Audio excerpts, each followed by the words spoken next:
It is now. All right. Thank you, everybody, for joining us bright and early on a Friday morning. We can start with quick introductions. My name is Leah Scheide. I'm the service coordinator on the UW-Knowledge-Base team. And Weizhong, would you like to introduce yourself? Sure, yeah. I am the developer and system administrator, architect of knowledge-based application. Been with it for a long time. Thanks. All right. Yeah. So today we are going to be talking about a redesign project that we have been undertaking within the UW-Madison knowledge base, and specifically what it took to make those changes happen while we already had a really large number of users in our application.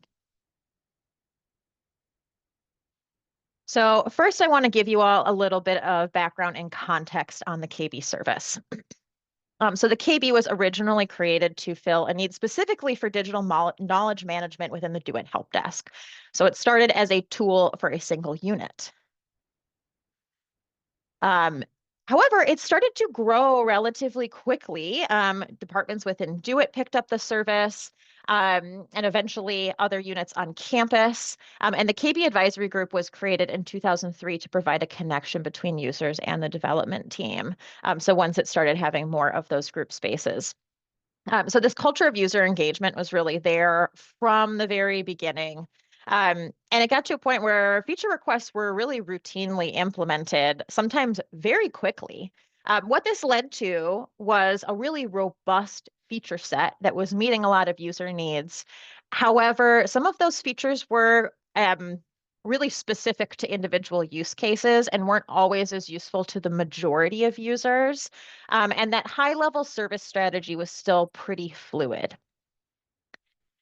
And as a result, we kind of found ourselves in a space where things were getting a little bit awkward and cluttered in terms of the actual layout and interface. So this would be like if you had a house and you just started building additions without necessarily thinking about that overall flow of the home. And if you had someone new come into that home, they might struggle to find something that was there. It was just a little bit difficult to navigate. So lots of cool stuff, just sometimes hard to find. So then we're going to fast forward all the way to 2016. And this is the point where the KB is now in use across campus. It's been formalized as a central campus service. But after all those years, the authoring interface had still not had any kind of major update. So this was the point where we started thinking about a redesign. At this point, we engaged with the Center for User Experience. They conducted a really broad user experience discovery phase, and they handed us this huge report. It was 13 pages. I went back and counted. There were 19 high-level recommendations. That's not including all of the details that went in with those recommendations. And they were wonderful recommendations. They were really useful. The problem was that they were scoped for the entire application, and there wasn't really a clear path to how we could actually start working on this. It would have just been one thing starting another, starting another, starting another, and we would have eventually had projects starting across multiple areas of the KB, and that would have created a very high risk of disruption. So if you're thinking about this in terms of a home remodel, because anyone who knows me knows I love an analogy. So that's what we're going with here today. This would be like if you started trying to renovate your home, multiple rooms, what do you end up with? You end up with things like I have a picture here, you know, your Instant Pot sitting on a chair and cooking on a hot plate, and all your stuff is sitting out on your dining room table, and everything's kind of a mess and it's chaos and it can go on for a while. And we didn't want to create that experience for our users. The other alternative, if we had tried to go ahead and implement those recommendations that we got, which we received in 2017, would be trying to build a new application alongside the existing one. However, we would not have had any increase in capacity. So we would have been trying to construct this new application while still maintaining the existing application. And that really did not feel feasible to us. So at this point, the project just kind of stalled and we decided to move on to other needs. So then we jump ahead to 2021. At this point, we had just wrapped up a pretty major project, and we did have capacity again to turn our attention back to this idea of redesigning. So this was our best opportunity to start, but we knew that we had to come up with a slightly different plan to make this feel feasible to us. So we decided to take this on in a phased approach. So we identified a first phase, which was going to be just surface level visual improvements, mostly focusing on trying to reduce cognitive load. So just looking solely at things like styling within our scope. And then we were going to wait and have a second phase that we knew was going to involve more extensive interface improvements, but we would be focusing on just a single component rather than, again, starting projects all over the place. So this was the result of phase one, or this wasn't the result. This was our before, was those visual improvements. And we had some major goals like simplifying the color palette, increasing font sizes and spacing, and improving color contrast. So catching some accessibility issues, some usability issues that were just coming in the form of how things were styled. So this is what it looked like before. Again, this was more or less the design that it had had since 1999. Some things had changed, but again, that front level interface hadn't really changed.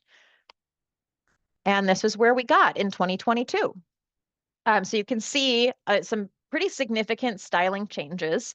The actual underlying structure didn't change too much. There were some foundational changes that had to be made, but not many logical changes. In fact, we were really trying to avoid logical changes as much as possible. And that scope was really important to this being successful. We achieved absolutely as much as we could just by changing the CSS styling. So phase one complete. We are ready for phase two. And with this, we decided to focus on a new document editing interface. So we had used existing research that we had, again, from the Center for User Experience and some other things that we had conducted, different feedback activities. And this was to us the single most important part of the application. It also is just more important functionally. I mean, creating and editing documents, as you can imagine, is one of the most important functions of the knowledge base, is how do you create that knowledge content? We also had a lot of user feedback telling us that this interface was a barrier. And especially it was sometimes really a deterrent for new users. I'll just show you, I have a little clip that I made to scroll through so you could see easily what the current edit screen looks like. So the top were those content fields, but then you scrolled to the bottom and you got down to all the settings. And this was what we specifically were hearing was intimidating for new users. They didn't always understand what these settings were. Sometimes things were hard to find. It's a lot of radio buttons and checkboxes that are just kind of staring you in the face. And if you're new to the KB, that can be hard.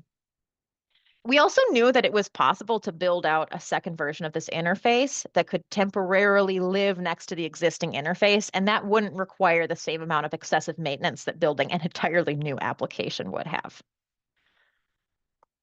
So going back to that analogy, it would be the same idea that you can't just remodel a kitchen and not expect some disruptions if you remodel the existing kitchen. And there's also a lot of underlying aspects that pose limitations to what you can do if you try to remodel the existing space. Like you can't move a sink without moving the plumbing. So this method would be similar to if you could build an addition for a new kitchen in your house while still giving everyone access to the existing one. So you can really focus on creating that ideal layout and flow before you start putting in appliances and picking out your colors and things like that. So now we're going to cover the factors that led to the success of this project. The first one, like I kind of mentioned, was this really strong foundation of user research. I know I have a lot of text on here. There are three particularly good quotes we got from some of the user testing we did. And again, you can see that there were multiple different rounds of user research, different activities and surveys we had conducted that also really helped. These came from many sources. These stretched out over a number of years. So we allowed that user research to drive those primary goals, even within this smaller scope. Just a few highlights here. You can see that first quote highlighting the wealth of features, but just wanting a quick and simple way to get documents out there, again, especially for new users. admins who had been around for a long time, saying it just sometimes took them a long time to find a feature they didn't often use. So they still wanted the feature, they just wanted it to be easier to find. And again, people coaching new employees saying they're just overwhelmed with all of the settings, and it was leading to them sometimes making mistakes. So we really had no doubt at this point that this was indeed where we should be focusing. Another really big factor for us was incorporating design thinking methods. This helped us a lot in this project. So we started with a how might we exercise. We took all that user research, I had put it into a presentation. We took those pain points and we did this how might we activity. Feel free to look this up. This is a very common design thinking activity. If you haven't heard of it before, you're trying at the end to get this statement, how might we do X? And that becomes kind of your goal statement.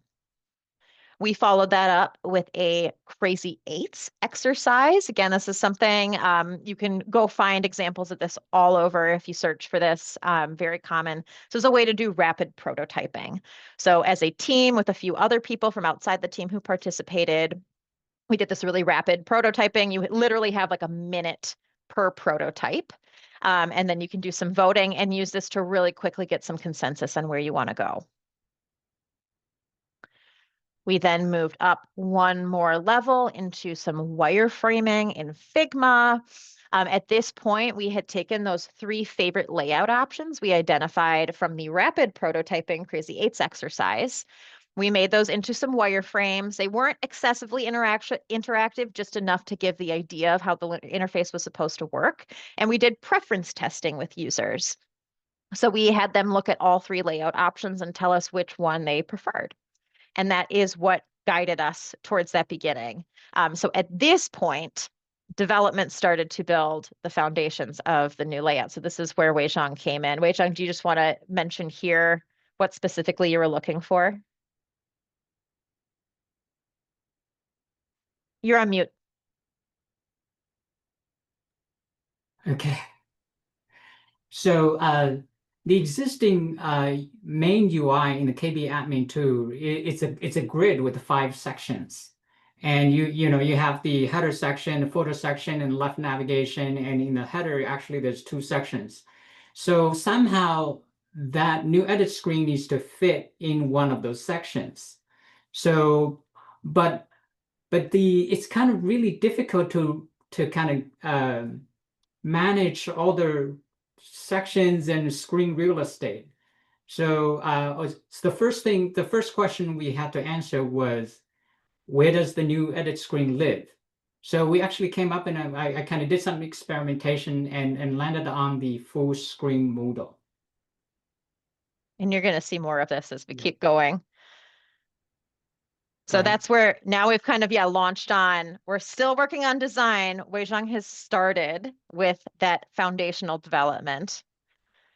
And we just keep iterating on the design side here. So we're getting into higher and higher fidelity prototypes. So at this point, we got into the highest fidelity prototype that we did in Figma and started doing usability testing. So formal user interviews where we were asking people to complete tasks in the new interface, but just all in Figma. And when I say this was high fidelity, it was pretty high fidelity. For those who aren't familiar with Figma, these are different frames of the interface. This is so you can create those interactions. So you can kind of impersonate a button click and then what comes up when someone clicks that button. So these are all the little different variations of the screen so that people could really click around and see everything that we had planned out in the design, even at a point when development-wise, these features weren't all quite in place yet. So it let us move ahead with that testing and make sure we really understood what the barriers were before Weizhong got too far into actually building them out.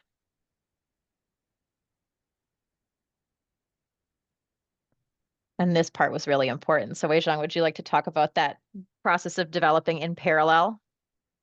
Yeah. Again, Leah's analogy worked perfectly for in this case because the KB actually has several thousand authors, and we have an established workflow to it. And the goal here is really not to disrupt the existing workflow, so folks can continue to create their content in the KB, continue to publish. In the meantime, we really need to we start to kind of build the new edit screen kind of transparently to them or behind the scenes. Yet the new edit screen still lives in the same ecosystem. One of the first things we need to decide was the data elements versus the UI. We needed a separation because the KB actually has over 150,000 documents, and over the years we have acquired nearly 2 million document revisions in there. So making database schema changes is a big thing. And for the success of the project, we needed to do that separation between the UI and the data elements. And that was the key for me. Otherwise, we will never finish. Because so the second thing is really the workflow enhancement.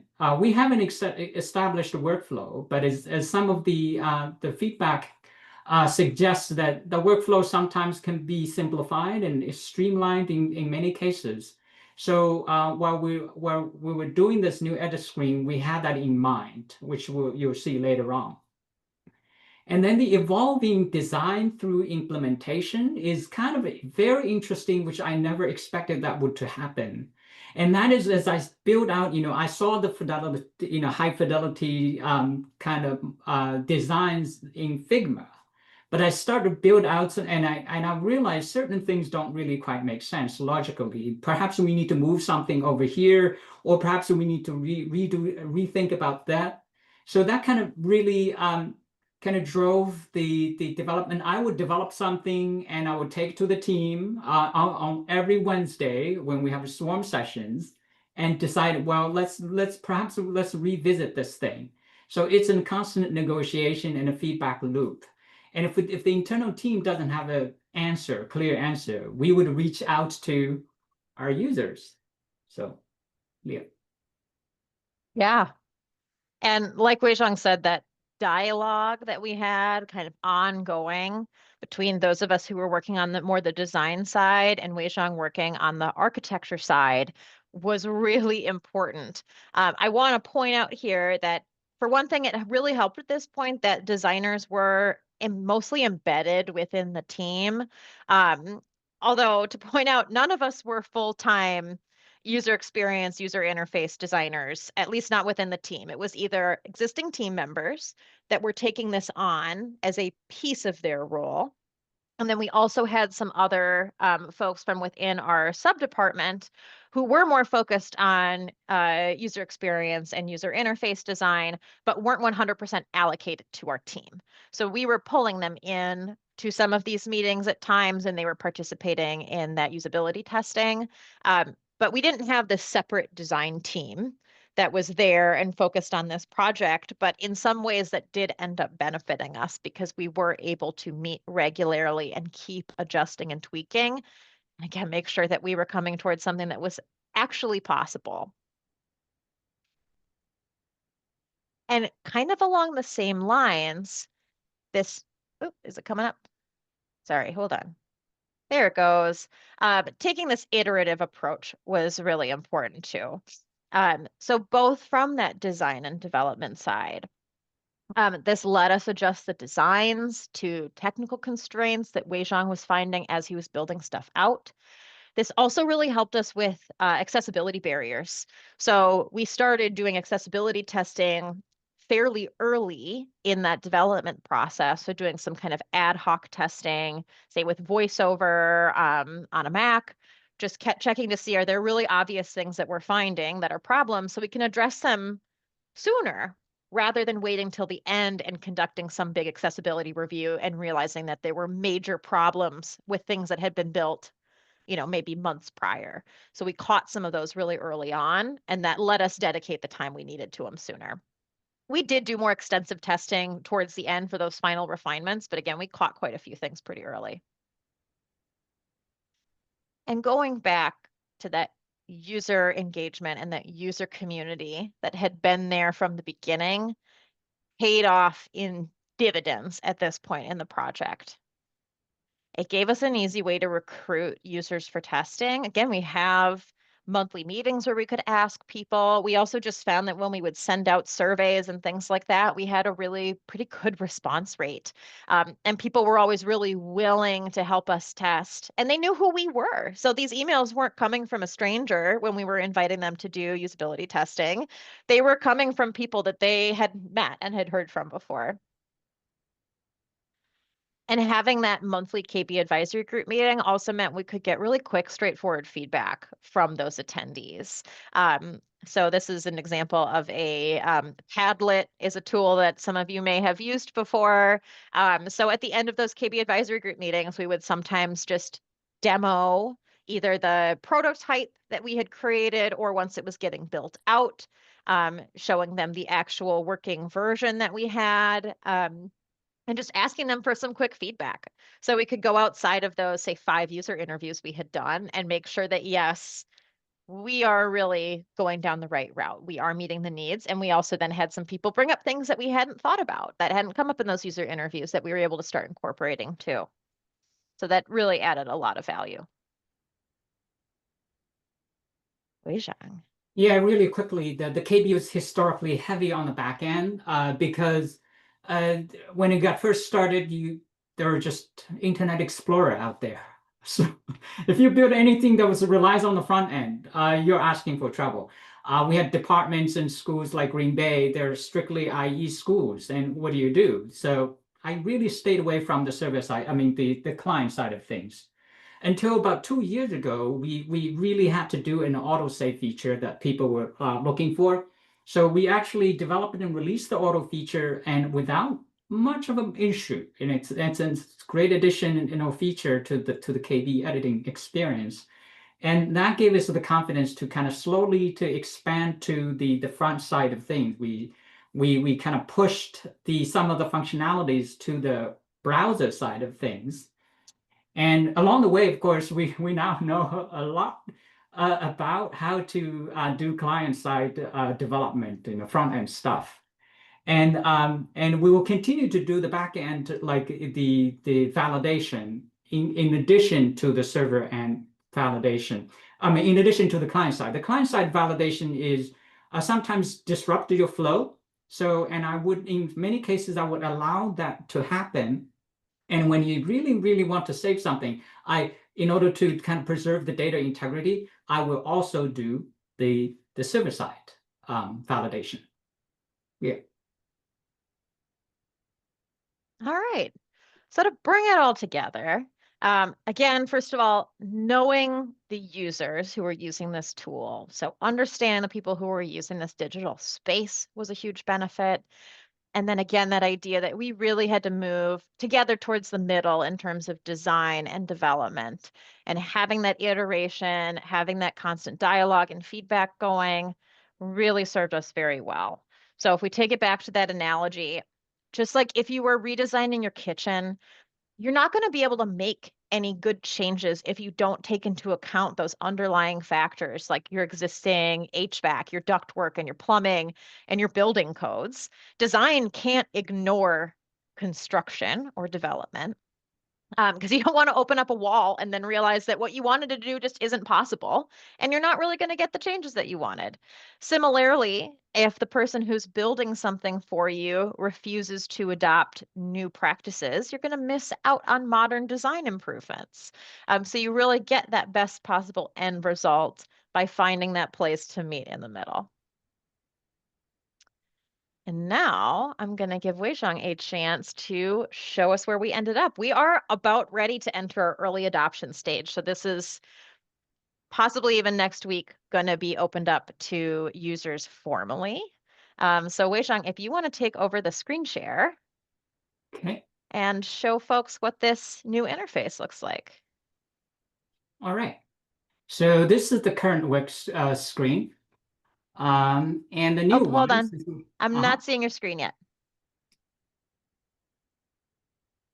I'll stop sharing again. So you're not seeing my screen. Does anybody else? It's showing up for Zoom here. Yep. Yep. Sorry. It's my interface.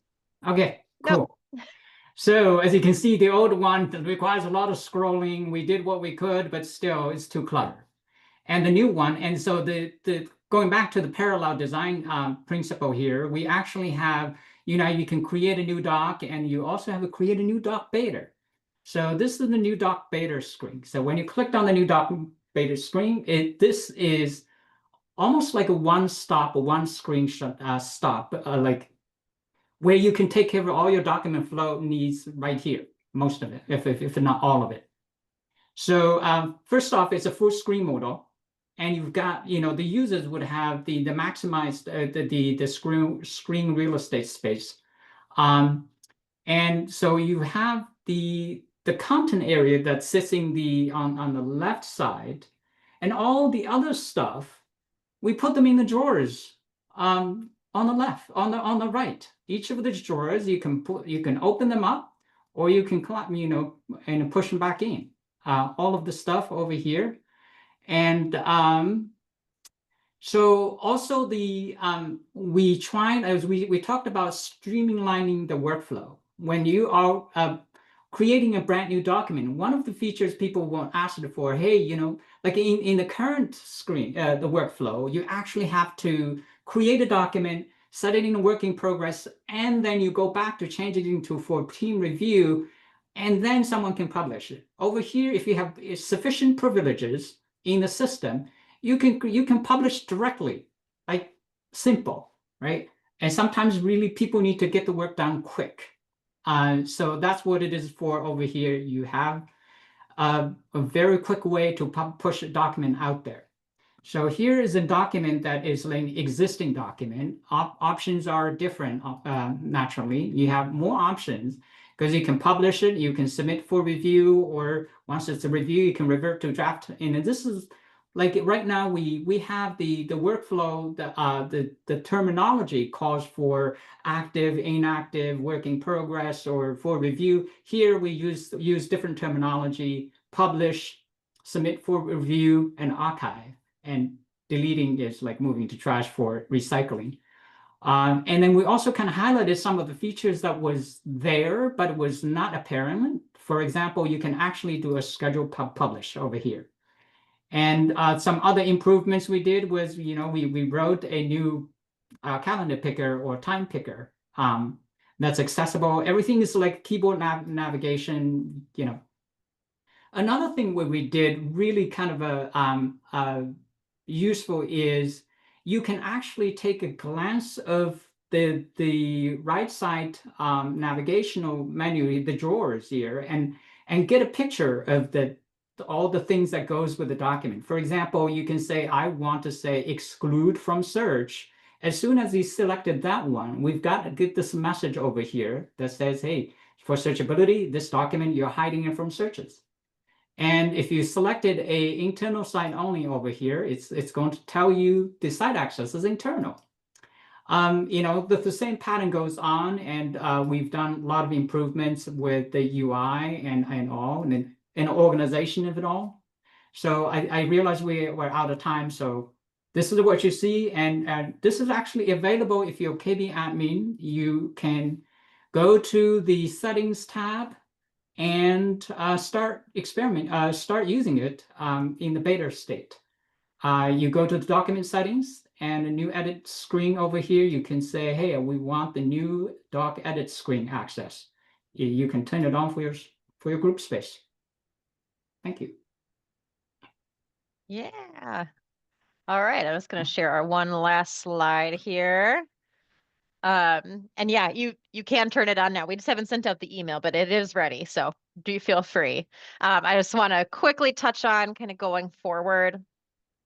Like Weizhong mentioned, we can reuse these design patterns that we established in the new doc edit screen elsewhere in the application. So there's some quick wins that we can get just by implementing some of these drop-down menus or these new toggles or these modals, which we've already started doing elsewhere.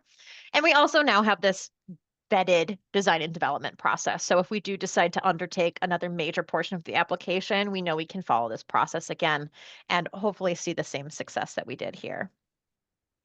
So I know we are at time. I don't know if we're allowed to hang out in the Zoom after. I'm happy to take questions, but otherwise do feel free to reach out to us if you do have any questions. I'll drop my email address in the chat if you just have a question about the process. If you ever have a question about the KB in general, that is our team inbox that you can message us at. All right, thank you, everyone. All right. Thank you, Leah. Thank you, Weizhong. Leah. Thank That was you. a great presentation. Thanks. You've got Leah's chat there and the or Leah's email there in the chat and the team email there in the chat. If you guys have any questions, feel free to reach out to them and they'll be happy to help you out. We can probably leave this open for a little bit longer if you guys need to